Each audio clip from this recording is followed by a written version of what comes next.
Hey, theater history friends.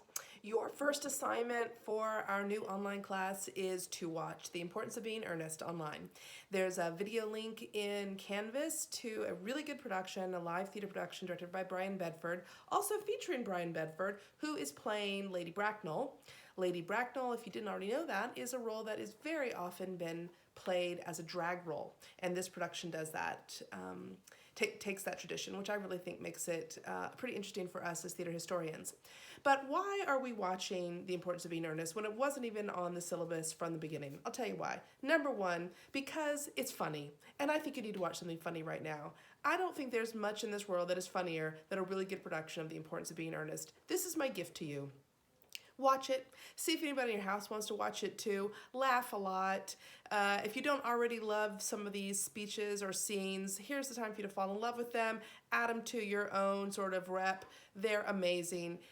It's a kind of perfect play. Also, it's right in the period that we're studying right now. It premiered in 1895 in London. It's right in this time period. See the dog behind me? Right in this time period, so it's historically appropriate to what we've been doing. Also, we talked about comedy so much last semester that I feel like we have room in our relationship for a little bit more comedy. I want you to think a little bit about traditional comic structure as you watch this. How many different ways do we see it play out in The Importance of Being Earnest? Also, I wanted to do it now because we're going to get into realism. We're going to talk about what makes a play realistic and realistic acting, realistic writing, the themes of realism, and none of it's very funny.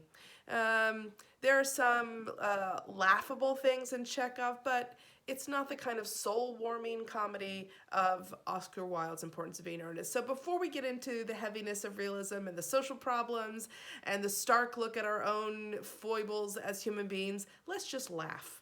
So enjoy The Importance of Being Earnest.